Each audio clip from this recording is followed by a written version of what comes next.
नमस्ते मित्रों। हमने पूर्व में 3 संस्कारों के संदर्भ में चर्चा की थी, जिसमें गर्भाधान संस्कार, पुंसवन संस्कार और सीमंतोन्नयन संस्कार पर विस्तृत चर्चा की थी। ये तीनों संस्कार बालक के जन्म से पूर्व किए जाते। जातकर्म संस्कार बालक के जन्म के तुरंत पश्चात किया जाता है। यह नवजात शिशु के नाल छेदन से पूर्व होने वाला संस्कार है। जातकर्म संस्कार का मतलब यह होता है, जातक का मतलब होता है नवजात शिशु या बच्चा।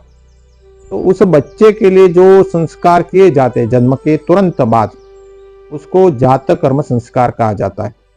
गर्भ में बालक के समय काल में दोषजन्य प्रभाव को समाप्त करने के लिए ये संस्कार आवश्यक है। स्वामी विवेकानंद कहते थे कि हमारा कार्य, अंग संचालन, हमारे विचार आदि का हमारे चित्त पर एक संस्कार छोड़ जाते हैं।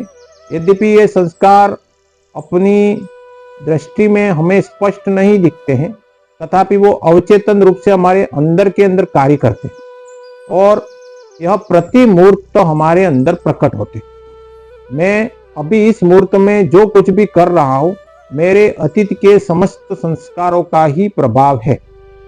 तो जितना भी हम जीवन में जो कुछ भी करते हैं, वह हमारे अंदर, हमारे चित्त में, हमारे मन में, हमारे बुद्धि में जो अमिट संस्कार हमारे अंदर हैं, वही बाहर प्रकट होते हैं।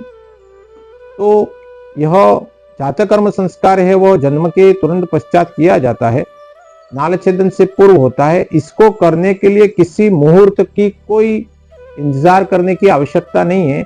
जन्म हुआ तुरंत बालक को जातकर्म संस्कार के लिए अपना कार्य करना है। आजकल बालकों का प्रसव अधिकतर हॉस्पिटलों में होता है, घर पे नहीं होता है। इसलिए हम असमंजस की स्थिति में भी होते हैं कि जातकर्म संस्कार कैसे किया जाए। तो कुछ हमें अस्पताल के स्टाफ से, हमें डॉक्टर से सलाह मशुरा करके ये संस्कार किया जा सकता है। इसमें कोई ज़्यादा समय नहीं लगता, ना ही कोई बहुत बड़ी कठिनाई है। उसको करने के लिए सिर्फ हमें एक स्वर्ण की शलाका लेनी पड़ेगी, मिल जाए तो, पतली हो और सली एकदम गोल बनी हुई हो, या फिर हमारी अनामिका अंगुली जिससे हम तिलक लगाते हैं, इस अंगुली का भी प्रयोग कर सकते हैं। शहद और घी को असमान मात्रा में मिलाया जाए।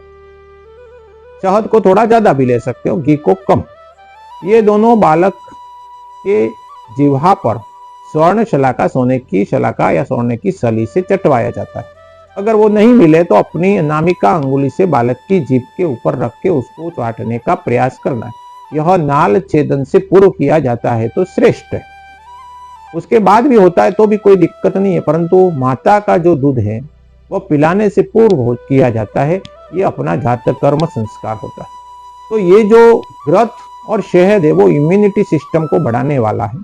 यह आयु, लावण्य और मेगा शक्ति में बहुत बड़ी मात्रा में वृद्धि करने वाले थे। यह पवित्र कारक होता है और यह बालक के जीवन भर स्वास्थ्य की रक्षा करने वाला प्रयोग है, जिसका हमारे शास्त्रों में बहुत अच्छी तरह से उल्लेख किया गया है। और इसको चटवाने के साथ में उस बालक के जन्म होते ही तुरंत उसके कानों में, दोनों कानों में बारी बारी से 3-3 बार राम शब्द का उच्चारण करना है। अपने कुलदेव को और अपने इष्ट देव को भी हम 11-11 बार उसके कान में स्मरण करा सकते हैं। उसके संदर्भ में हमारे शास्त्रों में कुछ श्लोक भी दिए हुए, परंतु श्लोक हमें सबको नहीं आवे, सब नहीं बोल सकते।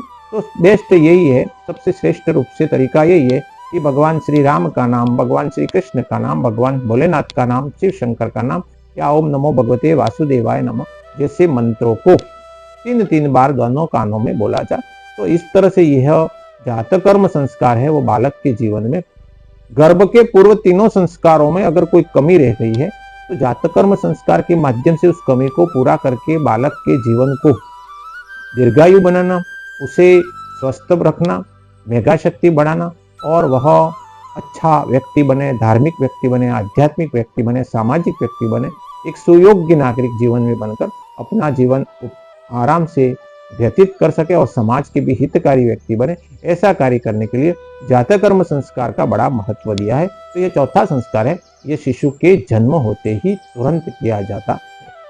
धन्यवाद साथियों।